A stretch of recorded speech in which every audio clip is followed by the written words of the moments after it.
आज जगती जो माइग्रेंट कैंप है मैं वहाँ पे आया हूँ और मुझे उमर साहब honourable chief minister Jammu Kashmir उनकी डायरेक्शन पे यहाँ पे आया हूँ और कुछ शिकायतें उनको गई हैं और लिहाजा उन शिकायतों को देखने आए और काफ़ी सारे ऑफिसर सारे डिपार्टमेंट के यहाँ पे आए थे, चाहे हेल्थ है, सोशल वेलफेयर है, अपना जल शक्ति है या जितने भी महकमे RNB जो भी हैं सारे महकमों के ऑफिसरान मैंने जो HODs यहाँ पे बुलाए हुए थे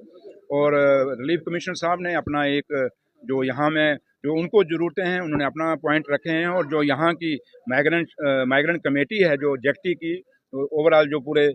जम्मू प्रोविंस में जो जहाँ जहाँ भी उनके कैंप हैं उनकी कमेटी ने अपने मुद्दे अपना मेमोरेंडम मेरे सामने रखा है और काफ़ी सारी खामियां हैं, इसमें कोई दो राय नहीं है। और इन 10 सालों के बाद बीच में कोई इनको आया भी नहीं पूछने। ठीक है, अब इनके नाम पे सियासत तो की गई लेकिन इनका जहाँ तक इनको कहीं फ़ायदा देने की ज़रूरत है या रिहेबिलिटेट करने की ज़रूरत थी तो रिहेबिलिटेशन की बात नहीं की। अब बात वो करते हैं जो जिनको इन कैंपों के बारे में पता ही नहीं। अब ये वो दर्द इन्होंने यहाँ बताया कि कैंपों के अंदर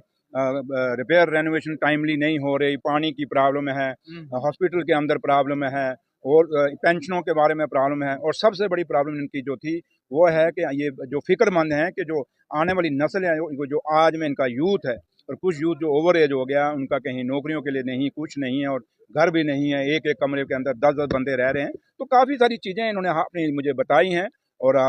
मैंने रिलीफ कमिश्नर साहब को भी कह दिया कि आप भी अपना एक बना लीजिए और जो इनकी कमेटी है उनको भी कहा कि आप एक मेमोरेंडम बना लीजिए। कुछ मेमोरेंडम मुझे इन्होंने दिए हैं, कुछ डिमांडें और कुछ मैंने सुनी हुई हैं। तो लिहाजा मैं वापस जब उमर साहब कश्मीर में हैं, जब वापस आते हैं मैं रिलीफ कमिश्नर साहब को भी साथ रखूँगा और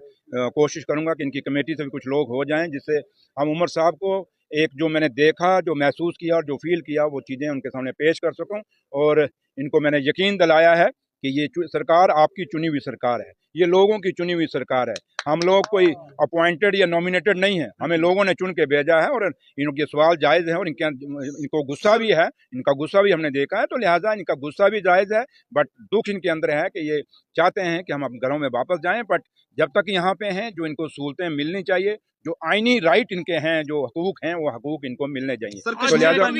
बेरोजगार युवाओं को एक बड़ा तोहफा नए साल का, क्या कहेंगे सर? देखिए मैंने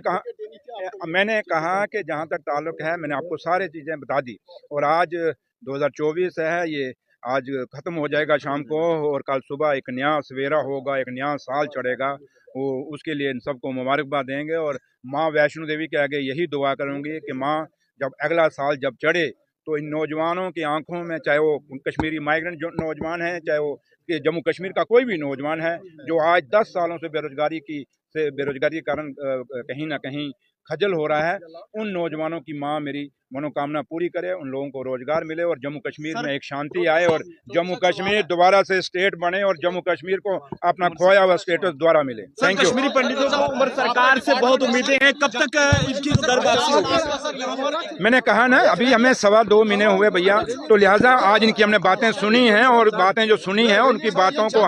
मैंने कहा कि उमर साहब के पास लेके डिपार्टमेंट जिसने सर पिछले साल 50 लाख भैया PWD हो जो मर्जी हो, जो भी डिपार्टमेंट यहाँ घोटाला करेगा उसको बख्शा नहीं जाएगा।